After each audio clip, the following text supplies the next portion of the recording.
Bom, pessoal, o convidado de hoje é muito especial. É uma pessoa que eu conheço há muitos anos, trabalha na indústria de venture capital já há um bom tempo. Fun fact, um fato curioso é que foi essa pessoa que me contratou na UOL lá em 2013, quando a UOL estava começando a sua jornada de investimentos no super early stage. O Bruno Peroni foi um dos fundadores da UOL e hoje é principal na Stella, um dos fundos de venture capital mais reconhecidos e mais importantes aí do nosso ecossistema. Bruno, seja bem-vindo ao Framework, obrigado pelo teu tempo, obrigado por estar aqui. É muito especial eh, ter você aqui no nosso podcast, já entrevistei o André e o Jaime num papo ali meio com os fundadores, o Cássio também participou recentemente, então, obviamente, tu não poderia estar de fora, tu tinha que estar aqui com a gente, então seja muito bem-vindo aí. Boa, ótimo. Muito feliz de estar aqui. É uma honra participar do podcast e, enfim, acompanhar essa jornada que eu tenho tanto orgulho. Muito bom. A gente vai falar sobre diversos assuntos aqui, eu acho que para a gente aterrizar até o público, para mim, obviamente não é rasgação de seda, mas tu é um cara que é um dos melhores, das pessoas que tem mais, uma das melhores visões, eu diria, sobre o landscape, o que está acontecendo no cenário de venture capital, e acho que é legal para os founders que estão nos assistindo também entender o que tu traz desse cenário de 2026, o que tu vem acompanhando, e se tu puder dar um pouco de overview aí do que também a Stella tem visto de teses, enfim, que tem chamado a atenção, e obviamente a gente não vai já cobrir bastante aqui, mas não dá para deixar de falar de IA. Um pouco do overview aí, o landscape do cenário primeiro. Legal. Então vamos começar com uma visão geral do mercado de VC, como eu enxergo neste momento. Acho que a gente passou ali um período, depois de ter passado por um período de hype de 2020 a 22, onde a gente, né, foi para níveis muito altos de investimento. A gente agora passou alguns anos de recuperação desse momento, né, de reajuste de valuations, de teses, entendendo o que realmente ia para frente. E agora a gente está num momento que é curioso, porque por um lado está muito difícil captar, né, por conta localmente a gente tem todo o contexto macroeconômico, Selic alta, falta de liquidez dos fundos das últimas safras, e isso atinge toda a indústria, tá? Tanto no Brasil quanto nos Estados Unidos. E aí isso torna um ambiente de fundraising muito desafiador aqui localmente. E quando a gente está captando com investidores globais, a gente compete com os grandes nomes do mercado. Então, hoje o mercado de venture capital está no momento de concentração. Então, a gente está vendo lá fora as grandes gestoras concentrando boa parte do capital, os grandes cases, né, Anthropic, SpaceX, Anduril, juntando e conseguindo capturar boa parte do investimento em realmente capital privado. Não dá para dizer que é venture capital, porque já são empresas muito mais Uhum. avançadas, mas que ainda, muitas delas ainda estão queimando caixa. É um outro nível, é um outro jogo que era impensável há 10 anos atrás a gente falar que ia ter empresas privadas faturando dezenas de bilhões de dólares, né? Então, essas empresas elas estão capturando boa parte da demanda. Então, tem pouco dinheiro no mercado, ao mesmo tempo, poucos fundos mais consistentes estão conseguindo captar, e a gente tem um cenário onde tem bastante gente começando a empreender. Então, a gente tem uma nova safra de fundadores e fundadoras excelentes, que são pessoas que vêm do mercado, que já têm uma experiência de primeira, segunda, às vezes até terceira jornada, e estão voltando a empreender para realmente aproveitar essa onda de GenAI, do novo ciclo tecnológico. Então, acho que tem um desbalanceamento bem interessante, que a gente tem poucos fundos, e aqui acho que a dinâmica ela é quase existe um paralelo, embora em uma escala diferente com os Estados Unidos. A gente tem poucos fundos capitalizados investindo em menos deals. E isso aparece, por exemplo, nos números já do ano passado, acho que esse ano vai ser ainda mais forte, a gente teve um aumento no volume investido de 10%, no volume total de capital investido no Brasil, mas em 20% a menos de logos, de empresas de rodadas. Então, menos empresas estão capturando mais dinheiro. Tentei dar um overview geral aqui do mercado. Não, eu acho que já foi uma ótima fotografia, até eu acho que tem um outro componente aí que é estar concentrando talvez em menos gestoras, eu não sei se tu Isso. também, e aí acho que o nível de investimento também voltando a níveis históricos pré-pandemia ali, né, nesse sentido. Então, o cenário está bastante desafiador, tanto para os fundos que querem captar, quanto também para os founders que querem captar. E aí, nesse sentido, quando a gente aterriza aqui no cenário brasileiro, você escreve bastante sobre isso, é bastante vogal sobre os órfãos de VC, os fundos zumbi, talvez. O que que você enxerga de fenômeno acontecendo agora no Brasil sobre esse perfil, assim, de startups que talvez já de safras passadas, que de repente não conseguiram passar pelo VC track, porque de fato é um caminho super estreito. Como é que você vê essa classe de ativos hoje e também os fundos que estão ativos ainda, ou buscando captar, ou também ainda com dry powder para fazer investimentos? Como é que você vê esse cenário e né, no Brasil aí como um todo? Acho que o principal problema do mercado de VC hoje é liquidez. Então, isso se aplica a vários estágios. Então, a gente tem liquidez aplicada às empresas que deram certo, que estão na fila de fazer um IPO, que são fundamentais para que a roda do venture capital volte a girar, né? Então, a gente tem as saídas façam os LPs investirem mais e a gente faça a roda girar, esse ciclo virtuoso voltar a funcionar, que ele está um pouco travado. Então, isso acontece nas empresas pré-IPO, que a gente tem no Brasil, pelo menos umas 10 empresas que eu acho que talvez tenham escala e qualidade para fazer IPO. Alguns dizem que é menos, outros mais. A gente tem um problema de liquidez também nas empresas que querem captar rodadas maiores, porque elas estão competindo com empresas AI first lá fora, né? Porque a gente não tem fundos brasileiros que fazem rodadas de growth muito grandes. Então, a gente compete um pouco, e aí está interessante, porque em growth capital, tem pouquíssimos fundos ativos no Brasil e esses fundos estão fazendo boa parte dos deals. Então tá um momento bem interessante, um ótimo momento para investir, eu diria, tanto no early stage, porque tem uma ótima qualidade de empreendedor e menos competição, quanto no growth. Mas é um problema de liquidez, porque a gente tem muitas empresas aqui nesse estágio que precisam de uma nova rodada, e aquelas empresas que realmente descolaram do VC Track. E aí que está entrando no mercado, acho que isso está acontecendo também, já aconteceu nos Estados Unidos há alguns anos atrás e está chegando agora no Brasil, que é o mercado de secundárias, né, de transações secundárias, que ajuda a destravar esse jogo da iliquidez.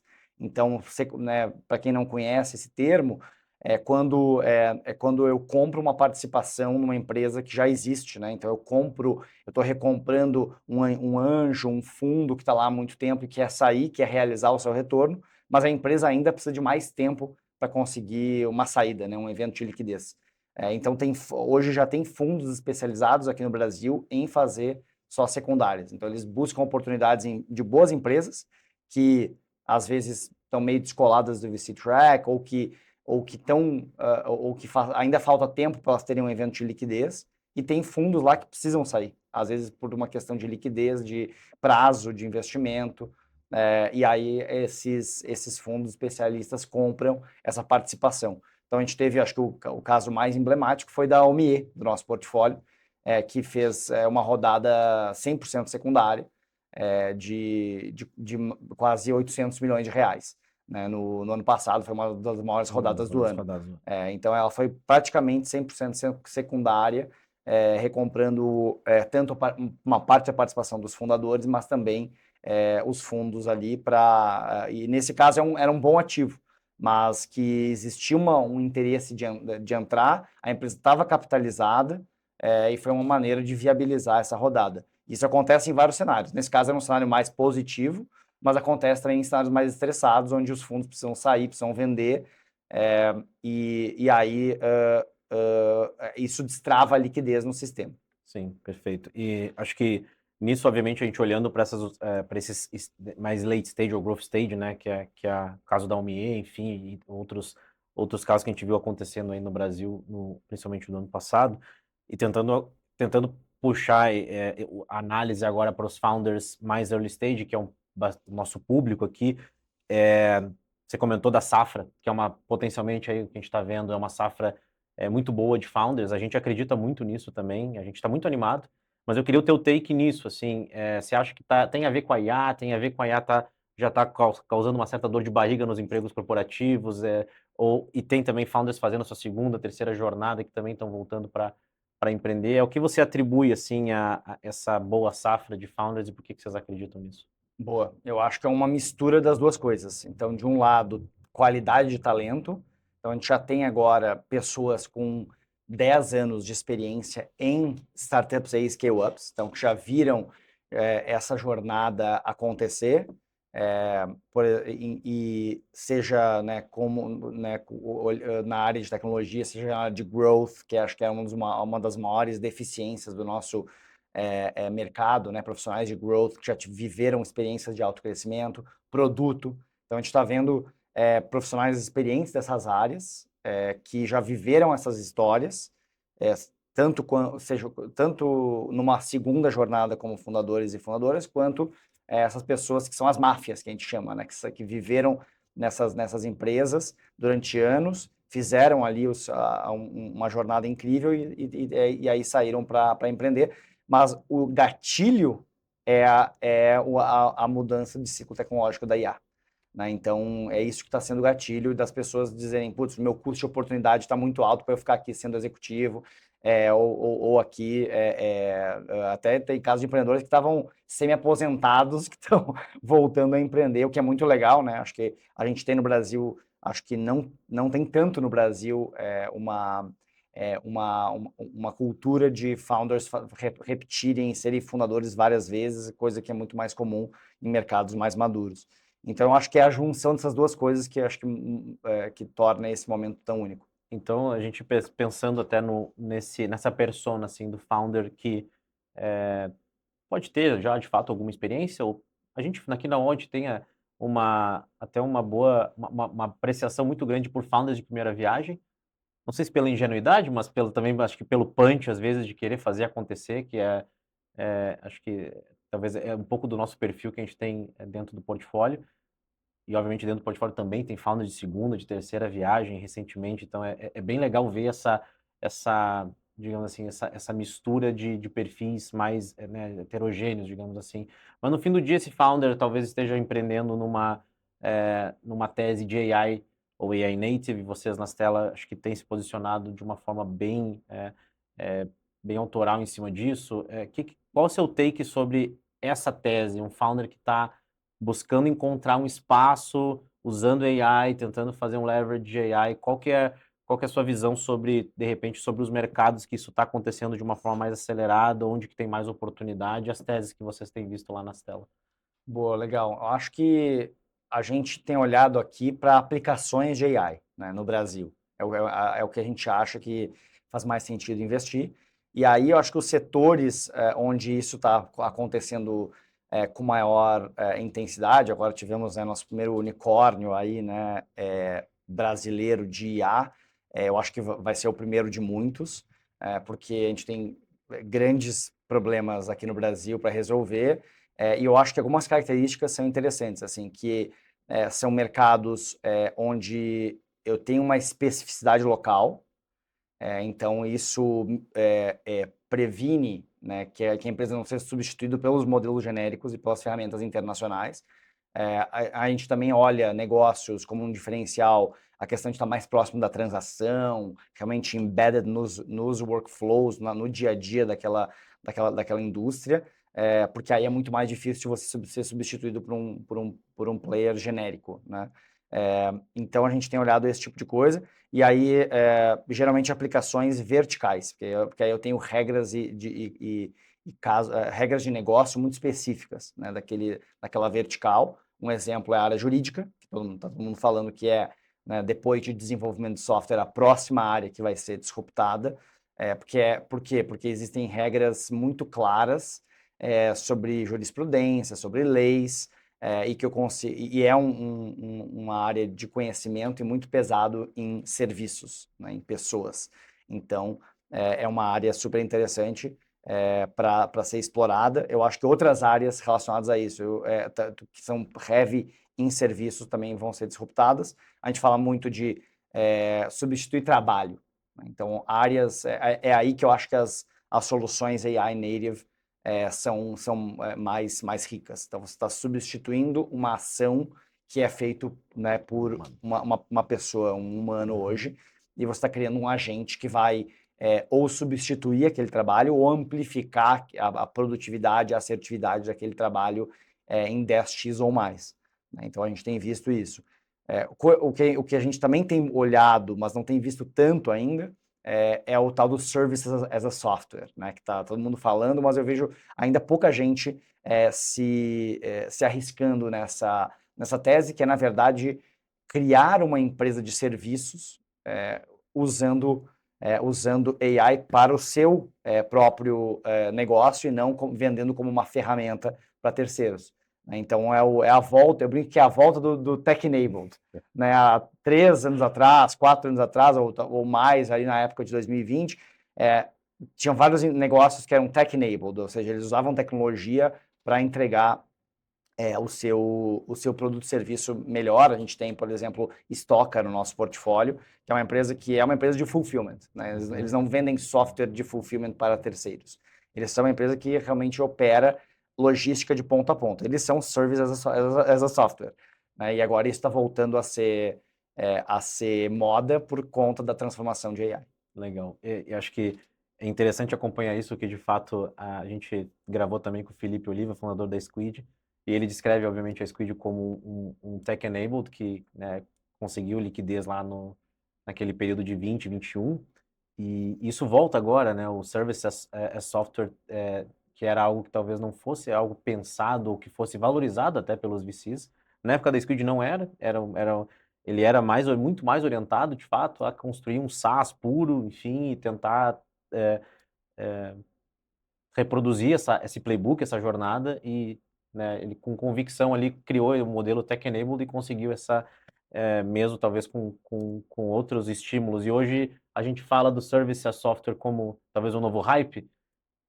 Será que isso digamos assim, é um hype mesmo? Será que o founder deveria seguir esse playbook? Ou daqui a pouco o SaaS realmente vai deixar de existir, sabe? Qual é o seu take em cima disso, assim, sobre essa volta dos serviços como né, uma coisa interessante de se ter no seu modelo de negócio? Legal. Eu acho que o SaaS não vai deixar de existir, tá? Eu acho que ele só vai mudar. Então, ele não vai ser um software as a service tradicional pago por seat, né? Ele vai se transformar em algo pago por outcome, né? Então, ou seja, pelo resultado que eu estou entregando.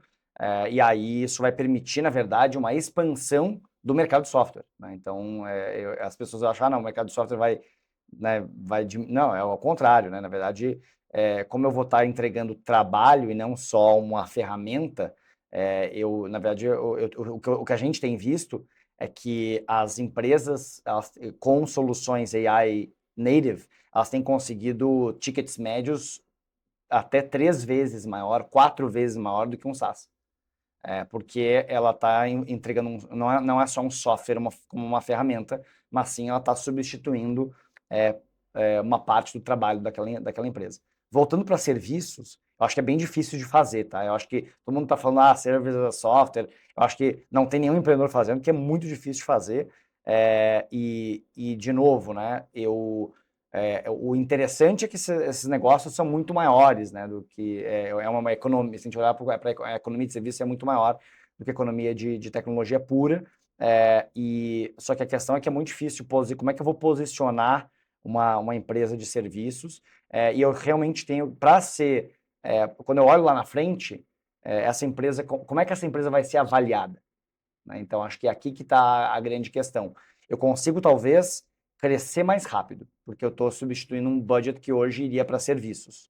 Né? Então, contratos muito maiores que eu estou acostumado a pagar para consultorias, agências de publicidade, escritórios de advocacia, que são talvez alguns dos budgets maiores, empresas de desenvolvimento de software terceirizado, algumas das exemplo de talvez as maiores linhas de serviços das grandes empresas. Então eu consigo crescer rápido porque eu consigo absorver contratos muito grandes. Né? E aí eu estou executando com software e com agentes. E com uma estrutura de custos, então com uma margem bruta muito maior. A questão é, o que vai acontecer com essas empresas lá na frente? Eu consigo crescer mais rápido, sim, mas será que a diferença de margem bruta vai ser uma margem bruta de software que vai fazer esses negócios serem avaliados como empresas de tecnologia? Acho que essa é a pergunta que está fazendo muita gente ficar longe dessa tese. Dessa tese, sim. Porque a gente ainda não viu hoje nenhuma empresa, ou pelo menos eu não tenho visto ainda nenhuma empresa que chegou numa escala relevante, que é uma empresa de serviço. A gente já está vendo série A, série B, grandes rodadas. Estou falando de uma empresa que realmente entregou essa tese, né? Ou seja, eu sou uma empresa de serviços que uso o AI para entregar esse serviço com margem de software. Sim. E eu acho que isso também, a gente está no início dessa revolução e, de fato, early days ainda, tem muito mais dúvidas do que, né, do que respostas, e acho que está todo mundo, talvez, no mesmo momento da curva de aprendizado. E vocês nas telas são muito vogais sobre aprendizado, sobre playbooks, as telas reconhecidamente aí como um venture capital que compartilha muito conhecimento, não só com o seu portfólio, com seus LPs, mas com a comunidade de startups, com o ecossistema, e eu acho que isso é muito rico. As telas foi responsável aí, com certeza, pelo desenvolvimento, né, do ecossistema no Brasil como um todo, através dos seus playbooks, né? Então eu sou um ávido leitor dos playbooks das telas, sei que tu escreve bastante, o Rigonati, enfim, todo mundo lá no time, e a gente recentemente desenvolveu um report juntos, né, que foi um estudo, acho que super interessante. Astela, UOL, Endeavor, Cubo, Instituto Caldeira, NVIDIA, AWS. Então, de fato, um estudo conjunto para entender justamente o impacto da inteligência artificial dentro da dinâmica de Product Market Fit, que é um dos playbooks mais conhecidos da Astela. Qual é seu take em cima disso? Assim, até quem estiver nos assistindo, provavelmente o QR Code aí do report vai estar aparecendo para vocês acessarem o report aí que a gente desenvolveu sobre o impacto da IA no Product Market Fit. Qual o seu take sobre isso? O que mudou do playbook de Product Market Fit agora nessa nova era? Boa. Eu acho que o principal impacto que eu vejo é a velocidade de desenvolvimento de software, né? Então, eu acho que esse é um impacto muito forte para quem está nessa fase de experimentação, que é uma fase que é para você fazer coisas que não escala. O papel do fundador, da fundadora, é muito mais eu brinco nessa etapa de cientista, né? Experimentos, testar, conversar com o cliente, e aí a IA faz encurtar muito esse ciclo. Eu consigo lançar coisas muito mais rápido. Hoje, a barra para o que é um MVP subiu demais, né? Eu brinco que hoje, eu estava falando esses dias com o pessoal do Startup Weekend e tal, que ainda organiza. Hoje dá para fazer, de fato, um produto e vender em um final de semana, né? Então, o que era impensável há poucos anos atrás. Então, acho que isso encurtou o ciclo de experimentação e de construir. Só que isso não muda o fato de que eu preciso saber o que construir. E aí o que eu acho que vem a parte mais interessante, né? Então, que é eu tenho que estar próximo do meu cliente. Não adianta eu construir alguma coisa que ninguém quer. Então, eu acho que em curto ciclo, mas eu tenho que saber o que construir. Então, isso continua sendo a parte mais arte do Product Market Fit, né? Que é muito difícil. E que, na verdade, eu tenho uma hipótese que a gente discute muito lá nas telas, que essa é a parte mais implacável de uma aceleração de uma empresa, e que, na verdade, super founders ou founders de segunda, terceira viagem, eles têm a mesma dificuldade de encontrar Product Market Fit do que founders de primeira viagem. Essa é uma hipótese que eu tenho, tá? Eu acho que depois que eles encontram o Product Market Fit, eles vão executar muito melhor, vão construir essa empresa muito melhor, vão escalar mais rápido, vão fazer menos erros. Mas essa etapa aqui, artesanal e difícil e tão messy que é o Product Market Fit, eu acho que second time founders sabem talvez da montanha russa, mas eles têm pouca vantagem porque continua sendo difícil. Continua sendo difícil porque envolve mais arte do que ciência, talvez, na tua opinião, é isso? Exatamente. E muitas vezes esses fundadores estão entrando em mercados que eles não conhecem. Então, eu acho que isso muda quando eu estou entrando no mercado que eu já conheço. Então, eu estou fazendo uma segunda jornada no mesmo mercado. Talvez aí vai encurtar o tempo pelo conhecimento de mercado e talvez né, aí o meu ciclo vai ser muito mais curto, mas porque eu já conheço o mercado. Mas Quando eu estou entrando num mercado novo, e a gente viveu isso, tô falando isso porque a gente viveu isso no nosso portfólio, com empresas que a gente investiu de second time founders, que estavam empreendendo em outros mercados, em novos mercados, e tiveram a mesma dificuldade. Isso é muito interessante, porque recentemente na UOL a gente vê é, é, founders chegando na sua segunda, terceira jornada, no nosso bet mais recente aí, bet 33, que a gente investiu em 6 empresas. História muito legal. Duas dessas empresas são de founders que fizeram a primeira jornada, inclusive conosco, né? O João Davi da Town Square, que agora fundou a PinkMed, e o Jefferson e o André, que fundaram a Dightbox e agora estão operando a Pluni. Então, esses founders, de fato, empreendendo em mercados diferentes, na primeira jornada, empreendendo em mercados diferentes da segunda jornada, máquinas de venda diferentes. Então, acho que isso. Qual é o seu take em cima disso? Então, o que que o founder, talvez de segunda, terceira viagem, que vocês têm aprendido ali no portfólio das telas, que me parece uma persona talvez mais comum para vocês, o que que esse founder precisa desaprender ou aprender com mais velocidade, né, para conseguir encontrar o product market fit? Exato. Eu acho que é importante entender isso, né? Que esse founder de segunda viagem, o que que ele tem, né, que os outros não têm. Então, eu acho que ele sabe menos, ele consegue, a parte de company building, geralmente é algo que essa pessoa sabe fazer muito bem. Como contratar, quando demitir, qual o perfil que eu preciso para o meu time, estrutura de gestão, etc. Então, ele constrói a empresa de uma forma muito mais sustentável e correta. Só que a questão é, às vezes essas pessoas estão empreendendo em mercados muito diferentes. Então, aquelas vantagens que aquela pessoa tem não se tornam, né, elas não se tornam mais vantagens. Então, tem que entender muito bem o quanto que essas coisas se tornam vantagens, né? Então, as pessoas são ótimos operadores, mas será que são bons founders, né? E porque founder é muito mais, nesse estágio inicial, essa parte de experimentação e tal, e que às vezes as pessoas estão há anos sem fazer. Sim. Então tem isso também, ela vai ter que reaprender como é que faz esse processo do 0 para 1, que é tão difícil. Então, Sim. eu acho que second time founders eu acho que tem várias competências importantes para uma segunda viagem, mas não é que vai ser muito mais fácil, vai ser um pouco mais fácil. E aí, olhando agora para os nossos first time founders, nossos founders de primeira viagem, que também é uma persona bastante, que a gente na UOL, a gente sempre valoriza muito esse perfil também. O que que esse founder pode tentar explorar como vantagem competitiva, como alavanca? O que que você tem para dar de conselho, talvez, para esse founder que está começando a sua Boa. primeira jornada? Hoje a maior parte dos nossos investimentos são em first time founders ainda, tá? Então a gente realmente aumentou o nosso percentual nos últimos anos em second time founders e que a gente chama de super founders ou pessoas ou máfias também ou executivos, né? Que são os outros perfis que a gente investe e monitora no nosso deal flow. Mas ainda a gente continua investindo principalmente em first time founders.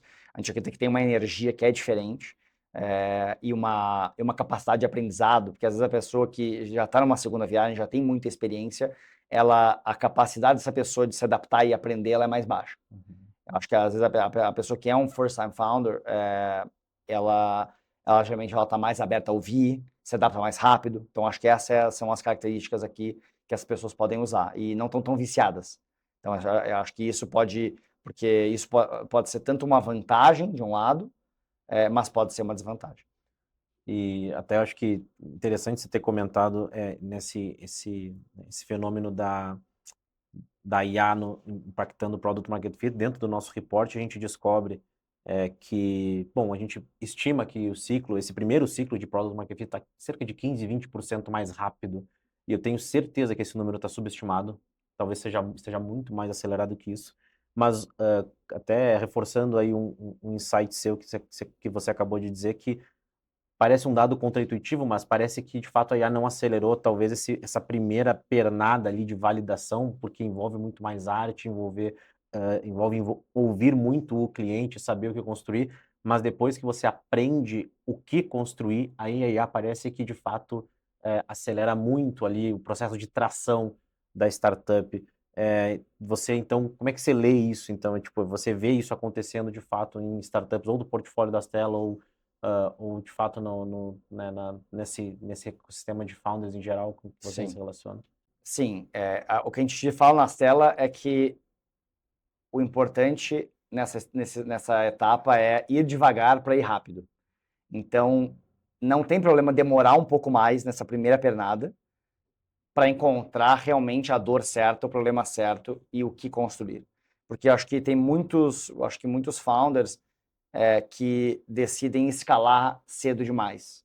Ainda mais agora com o IA. Eu acho que isso talvez seja amplificado, porque eu posso construir um produto muito rápido e muito mais complexo nesse estágio e que talvez atrapalhe meu product market fit. Então é meio engraçado. Isso eu não validei na prática ainda, porque eu não, a gente acho que tem pouca amostragem perto de vocês que estão muito mais nesse estágio, mas eu acho que isso é um risco real, tá? Então, eu vejo menos problema, claro, tem um problema de funding, como é que a empresa vai se manter, mas eu vejo menos problema demorar um pouco para encontrar o caminho, mas quando acertar, realmente começar a crescer rápido. É isso que a gente vê no nosso portfólio. Tem empresas que demoraram muito tempo para encontrar, mas uma vez que elas encontraram o caminho certo, elas começaram a crescer mais rápido do que as Uhum. empresas que a gente tinha feito no passado. Legal. E justamente eu acho que isso pode ser um desafio de você talvez ter falsos positivos ali, pre-scaling, é bastante desafiador esse momento assim às vezes do founder, né, achar que encontrou o sinal e talvez tentar diversificar já muito cedo. E dentro do portfólio das telas, acho que tem algum aprendizado que você vê assim, founders que tentaram quando encontraram um product market fit ou até chegar nesse momento de product market fit, que souberam depois também usar IA e implementar isso de uma forma muito eficiente, que deu certo, ou até às vezes práticas que não deram certo e que, enfim, você viu que isso como um aprendizado e que faria sentido compartilhar. Boa. Eu acho que é muito comum ter falsos positivos, né? Então, acho que é quase impossível dizer, putz, acho que todas as gestoras têm falsos positivos de Product Market Fit, senão provavelmente não estão arriscando o suficiente. Então, porque a gente fala, né? Acho que tem que ter repetibilidade, tem que ter capacidade de retenção desses clientes, mas às vezes isso acontece por um evento específico. Então, a gente teve, acho que teve um momento que eu acho que foi bem específico, foi pandemia. A pandemia, acho que criou muitos fake product market fits, porque era um momento muito específico do tempo que as empresas estavam olhando para coisas muito específicas, né? Então, todas as empresas estavam olhando para digitalização, para como vender online, para como está no e-commerce. Então, a gente teve várias empresas que tiveram validações muito fortes naquele período. Só que aí, pós, né, pandemia, com a reabertura, as empresas repriorizaram as suas iniciativas, a taxa de juros foi subindo, as empresas tiveram que cortar várias iniciativas, e aí acho que essa tendência ela foi diminuída, né? Claro que é uma tendência secular, então se a gente olhar no longo prazo, ela vai para a mesma direção, mas isso fez que talvez com que a gente que a gente tenha cometido alguns erros de falso positivo, por exemplo, tá? Então, e agora e eu acho que agora em empresas AI native isso vai acontecer bastante, porque o ciclo está muito rápido e o mercado está muito disposto a testar coisas. Então, o que o pessoal fala, até brincou de vibe revenue, né? Então, o mercado está testando muita coisa. Então, e isso acontece, agora já chegou até no nível das corporações. Então, desde quantas assinaturas, né, a gente aqui não pegou trial, não assinou durante 3, 4 meses, depois trocou para uma outra ferramenta melhor de IA, ou sei lá, o modelo generalista ficou melhor, a gente cancelou aquela assinatura de um produto especialista. Eu vejo várias dessas coisas, tanto nas telas como organização, mas agora isso chegou nos boards, né? Então, mesmo as grandes empresas, elas estão muito pressionadas para adotar IA. E aí, aqui que eu tenho um pouco de medo do fake product market fit, né? Então, as empresas elas estão comprando qualquer coisa que tem IA para satisfazer uma necessidade, às vezes, do board ou do seu, se aquele gerente está fazendo isso por causa do seu chefe, e não porque ele realmente tem uma dor de negócio que faz sentido aplicar IA. Então, eu tenho um pouco de medo do fake product market fit nesse estágio, tá? Do falso positivo. E eu acho isso muito importante a gente aprofundar, porque founders que estão nos assistindo potencialmente buscando encontrar o Product Market Fit, como é que eles fogem da armadilha da Vibe Revenue? Que dica que você dá, que take, né, insight você pode compartilhar para onde que esses founders têm que navegar, se eles estão falando com um cliente corporativo que está, de fato, acho que num contexto geral, o ambiente está muito teste, né? O ambiente de teste está muito, enfim, essa eu acho que é o sentimento hoje do B2B no Brasil como um todo mundo testando coisas que nem tu comentou. Como o founder early stage pode navegar nessa complexidade e tentar ser mais relevante e tentar resolver de fato o problema do cliente sem talvez ser cancelado, né? Você sofrer o churn logo ali na frente. Boa, não, acho que é ótima pergunta. Eu acho que, primeiro, é que tem que ter um ROI muito claro. Então, assim, quando chegar a hora de cortar, né, as empresas vão priorizar aquelas coisas que têm um retorno já mais comprovado. Então, se a sua solução traz ROI real, já é uma barreira. A outra coisa é realmente estar integrado no dia a dia do cliente. Se isso estiver muito integrado no dia a dia do cliente e ele, nas operações, ou fazer parte da transação, vai ser muito difícil essa empresa trocar ou deixar de usar. Então, começou a fazer parte do dia a dia, né? Virou pasta de dente, né? Então, é o que a gente brinca, né? Então, realmente ter essa questão da recorrência de uso, né? Não só ser mais uma solução que ele está testando lá e tal, e que ele está comprando.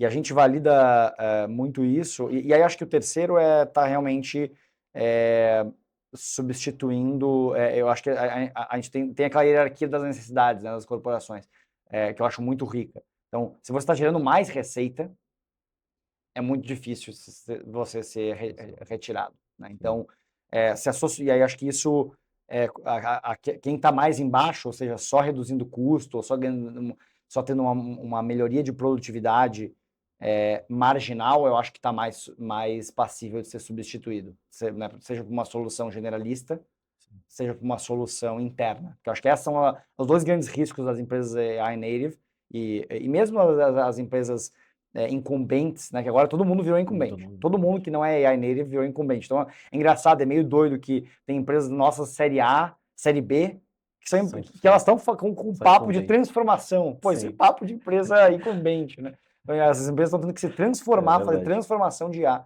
né? Então, isso vale para todas essas, tá? Que é realmente ser relevante ali no deal flow. Sim. No workflow. No workflow.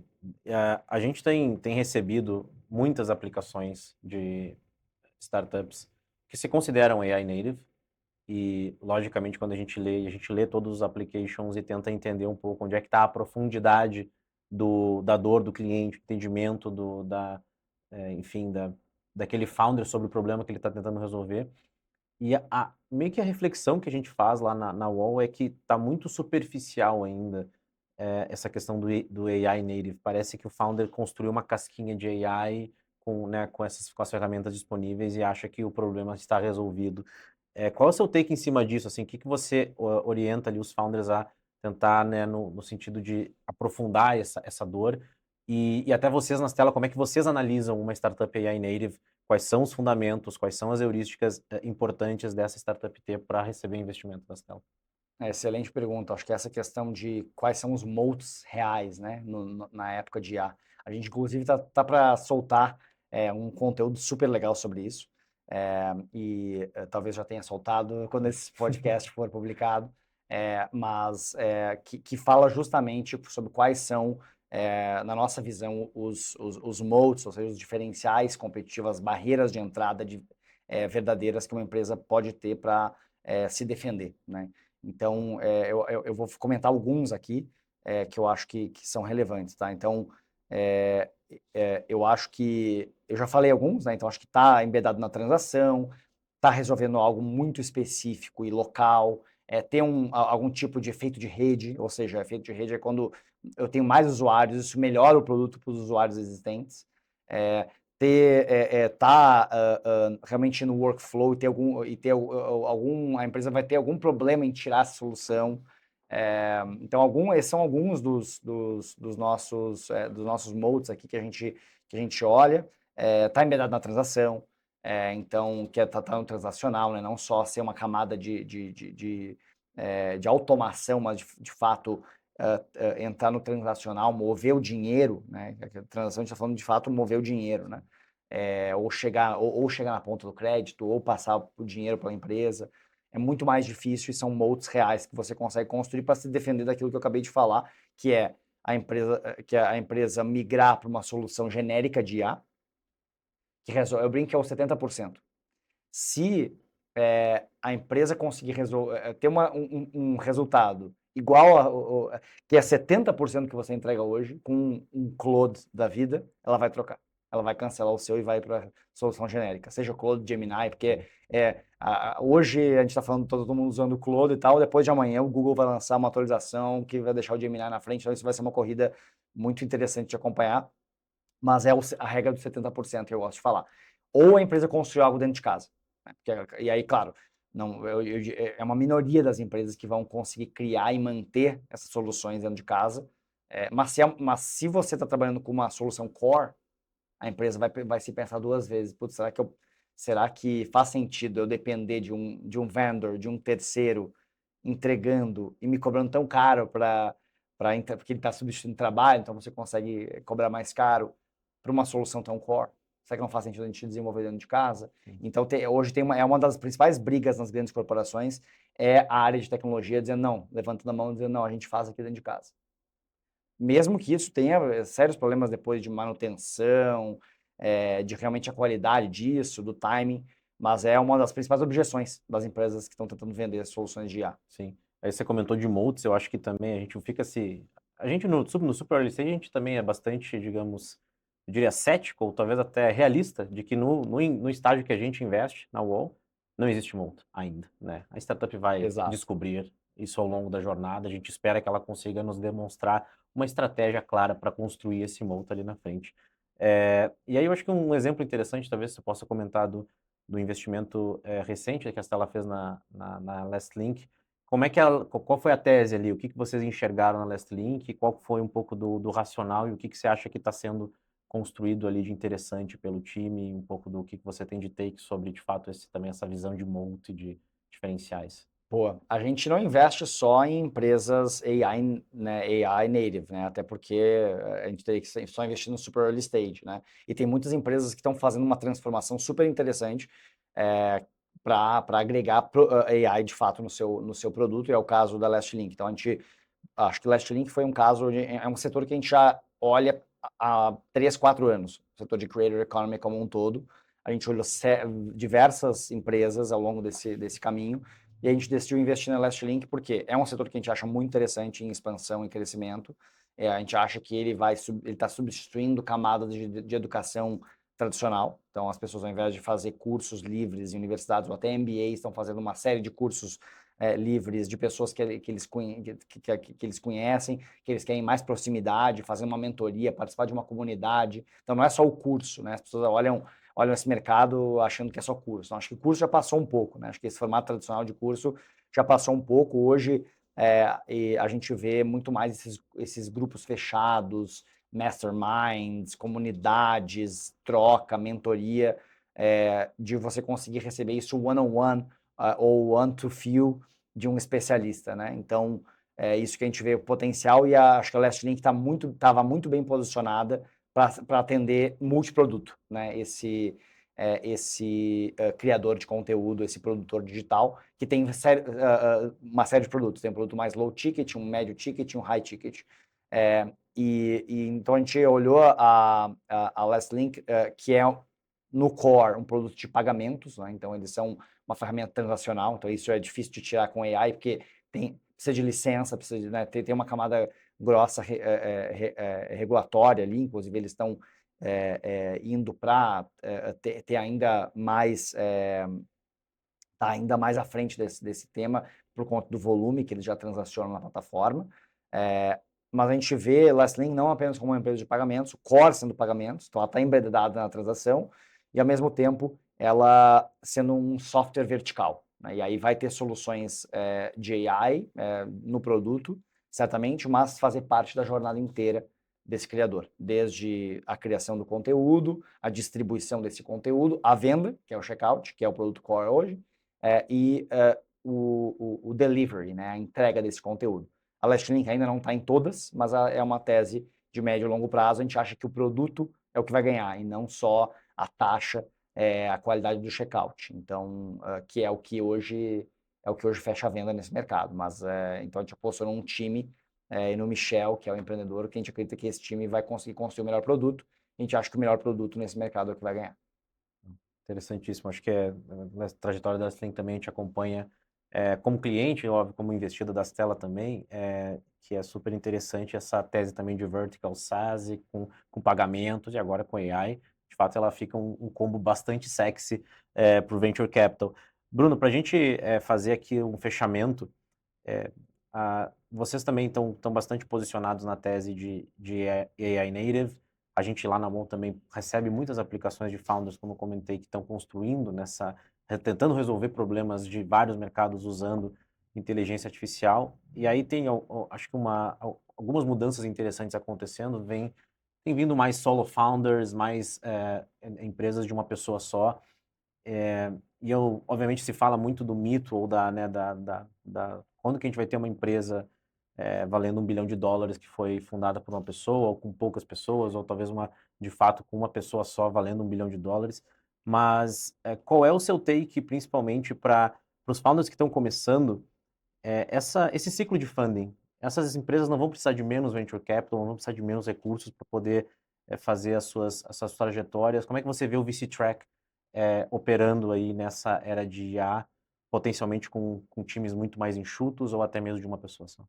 Muito legal. Acho que, falando de só founders, é curioso que tanto o Lastlink quanto a gente está terminando de fazer um investimento agora, nosso primeiro investimento AI Native também é um solo founder, são 2 solo founders.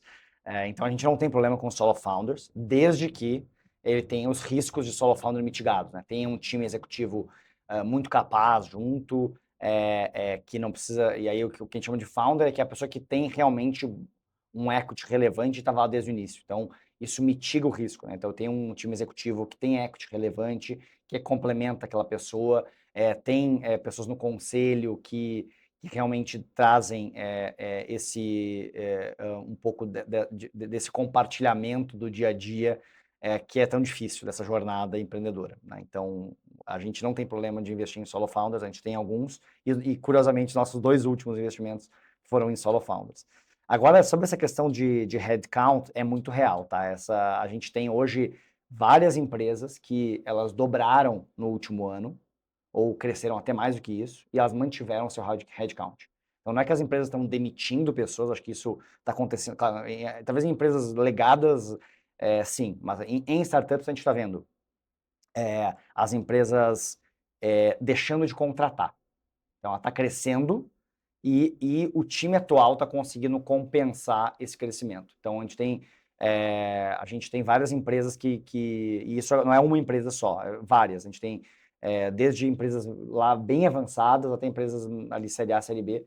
Então, tá acontecendo esse fenômeno. E qual é o impacto disso com a trilha de Venture Capital? Acho que a empresa vai precisar de menos dinheiro no início. Então, eu vejo que aquela trilha bonitinha de Venture Capital, de rodadas a cada 2 anos, eu acho que isso não vai ser mais uma história padrão. Vai ser a história de algumas empresas, mas não vai ser a história de todas as empresas. Tanto que a gente tem visto empresas captarem agora, as empresas mais hypadas de AI estão captando em ciclos de 6 meses, ou de 12 meses.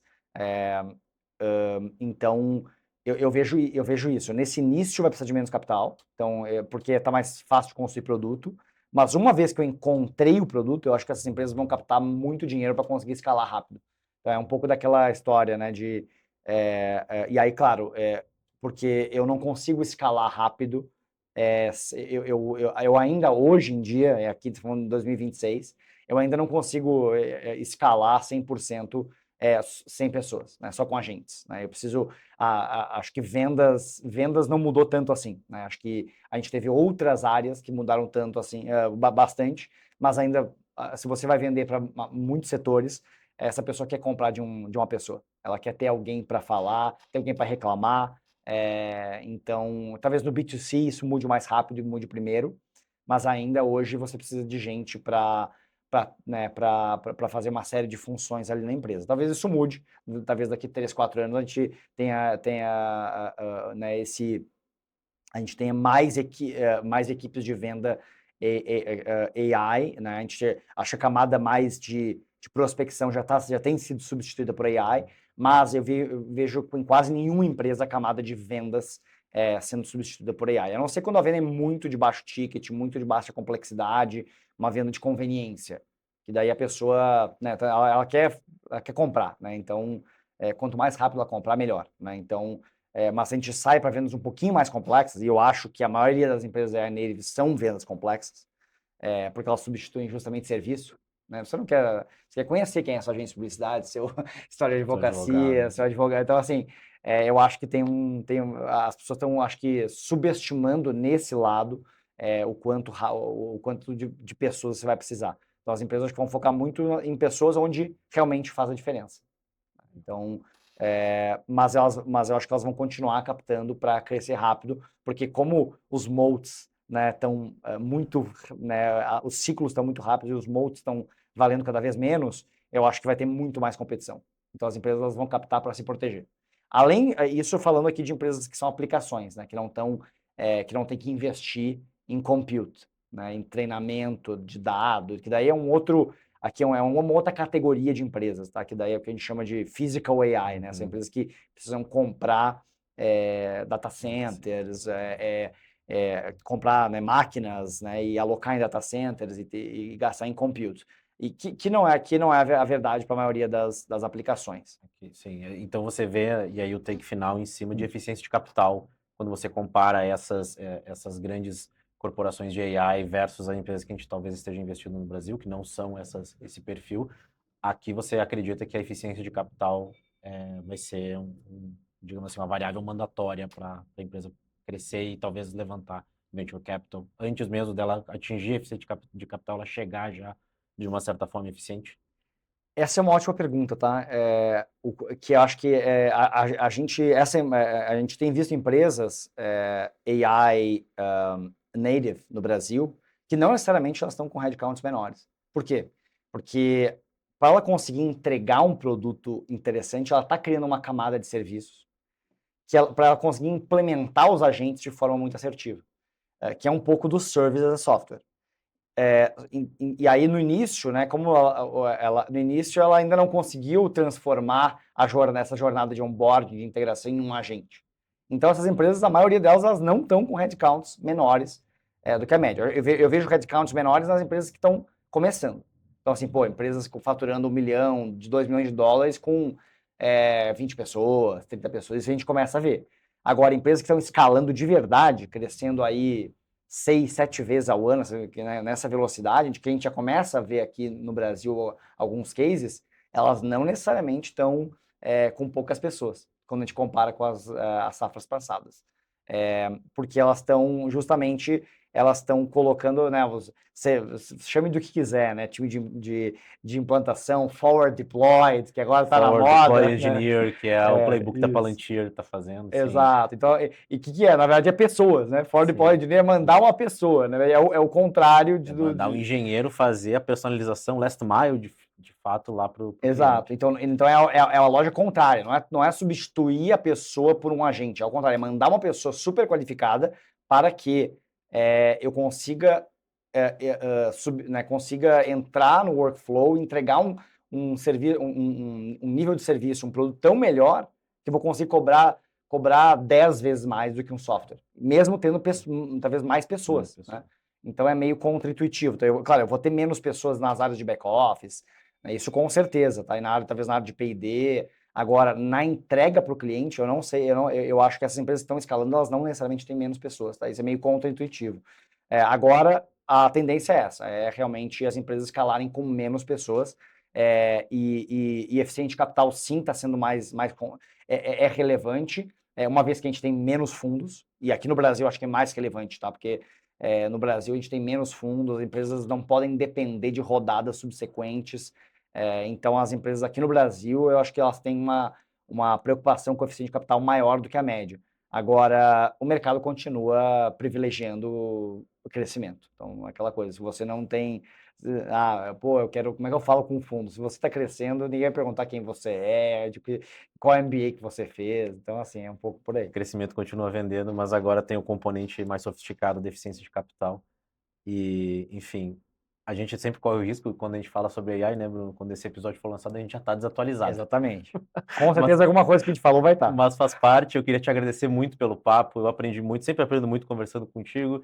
Obrigado por todos esses ensinamentos. Desde 2013, tu me ensina muitas coisas, das coisas que eu sei no Venture Capital e sobre startups. Então, obrigado por mais esse bate-papo e todos esses ensinamentos aí que tu tem compartilhado, não só comigo, mas com todo o ecossistema. Boa, foi um prazer. Espero que eu tenha sido um ótimo mentor na jornada Não, aí. com certeza Valeu. foi. Espero que sim, que as startups também reconheçam isso. E, pessoal, obrigado pela audiência mais nesse episódio do Framework aqui, podcast da UOL. A gente vai lá aparecer um QR Code em algum canto da tela para você nos dar seu feedback. O que você tem achado dos episódios, o que você gostaria de ver aqui que ainda não viu. Deem as suas sugestões, a sua avaliação para a gente é muito importante para ajudar você, founder, aí, a navegar na complexidade, no caos do Product Market Fit. Nos vemos no próximo episódio. Um grande abraço.